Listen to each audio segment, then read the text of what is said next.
Olá, tudo bem com vocês? É muito bom estar aqui mais uma vez para juntos analisarmos alguma coisa importante à luz da Bíblia. E hoje a temática é como identificar a igreja verdadeira. É um assunto impressionante. E eu queria convidar você a pegar o seu caderno, fazer suas anotações e compartilhar, é claro, essa reflexão, esse estudo com todas as pessoas pelos quais você quer que ela identifique, à luz da Bíblia, as características, é claro, da verdadeira igreja de Deus na Terra. Sabe, a gente entende que nós identificamos a igreja verdadeira na Terra através de muitas figuras. Por exemplo, no livro de Gênesis, nós identificamos, é claro, a igreja verdadeira na pessoa de Abel e a igreja falsa na pessoa de Caim.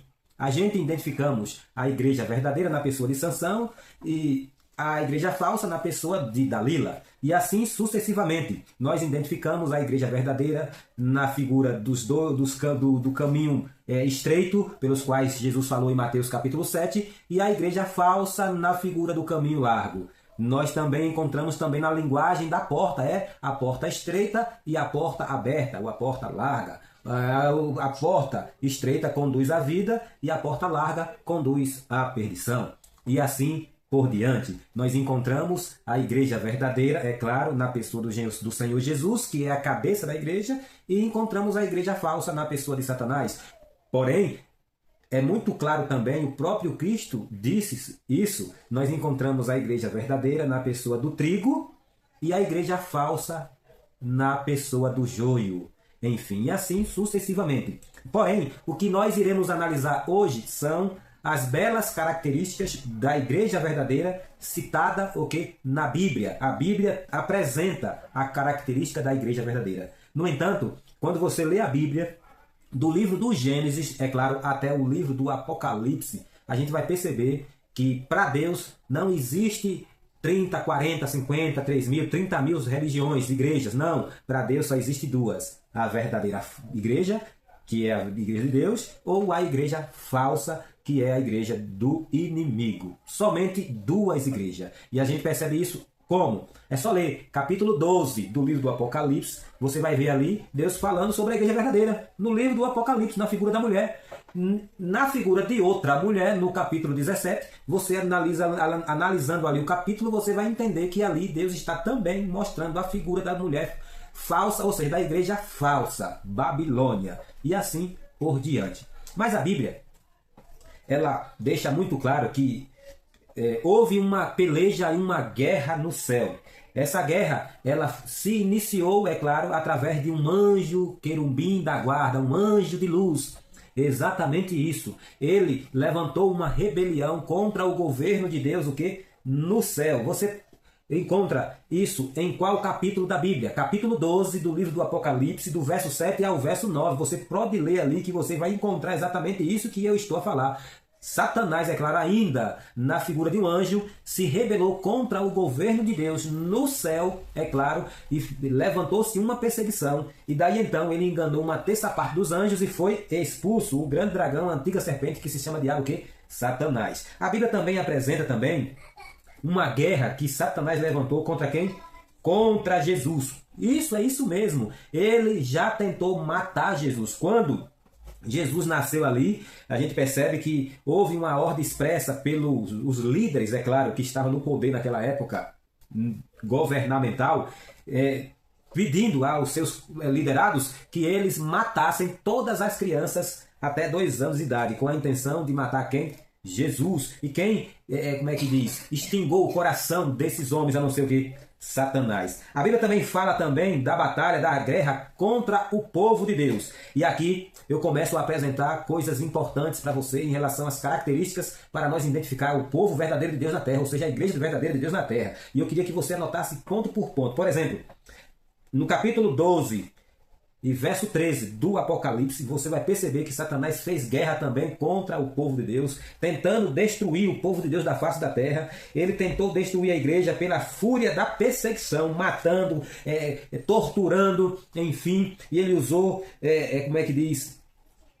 a igreja romana para fazer isso. Ele usou, vou repetir, a igreja romana para fazer isso. E o povo de Deus, ele teve que fazer o quê? teve que fugir para o deserto. Isso você encontra no verso 14 do capítulo 12. Teve que fugir para o deserto, se refugiou no deserto por um tempo.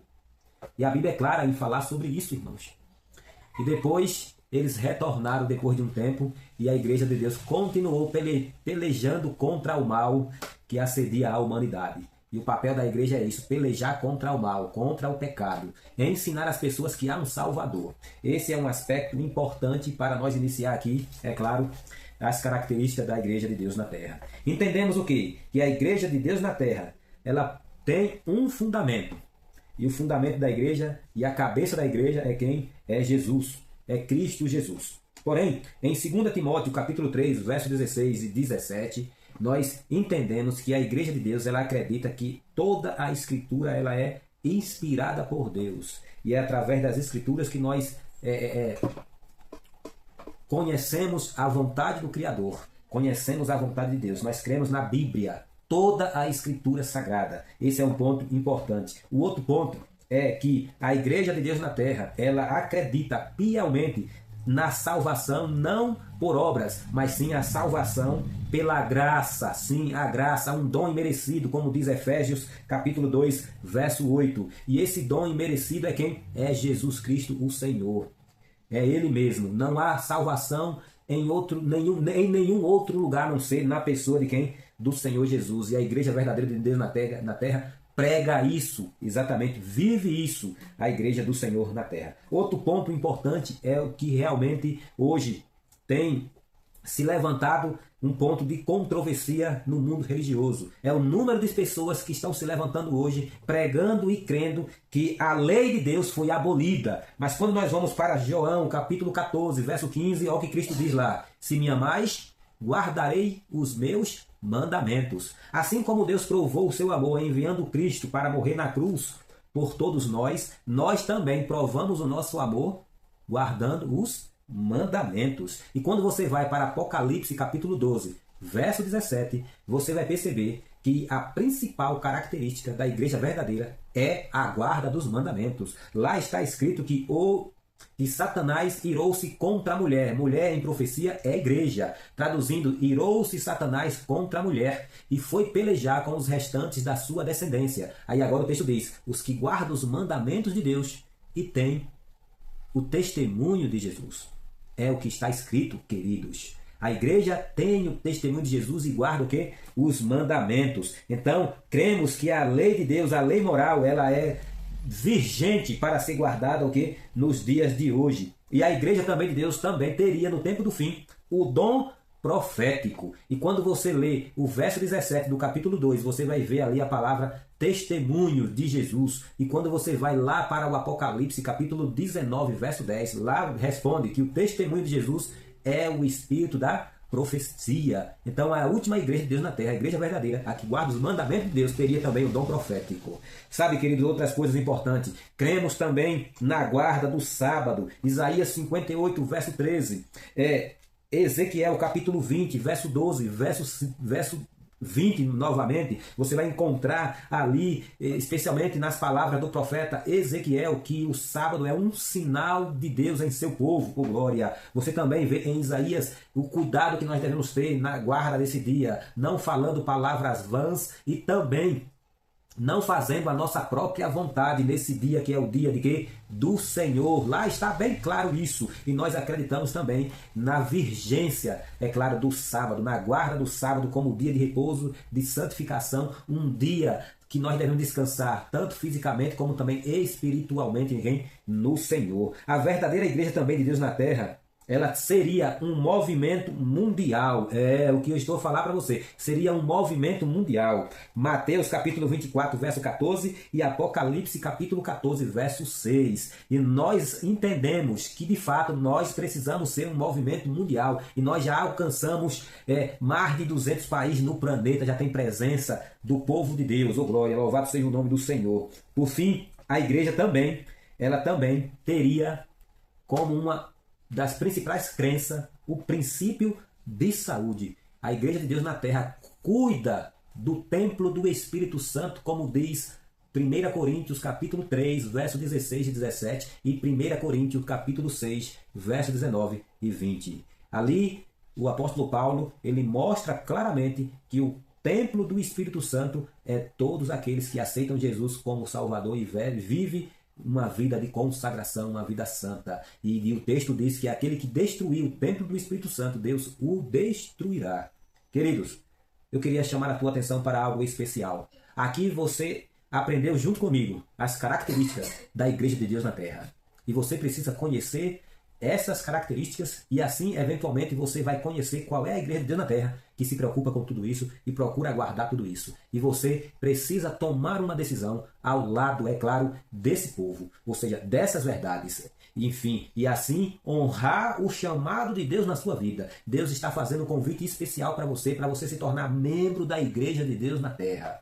O povo de Deus que observa os seus mandamentos. O povo de Deus que tem a Bíblia como a autoridade por um todo, de Gênesis ao Apocalipse, é claro, entendendo as coisas que foi abolida e as coisas que de fato precisa ser hoje observada. E esse povo, ele está aqui, Deus levantou esse povo aqui na terra para você também se tornar parte desse povo. O convite de Deus para você hoje é que você conheça a fundo essas verdades, estudando, aprendendo e tomando a sua decisão ao lado delas, e o nome de Cristo assim é glorificado. Esse é o apelo que de fato eu faço hoje ao seu coração. Aceite essas verdades e lute por elas.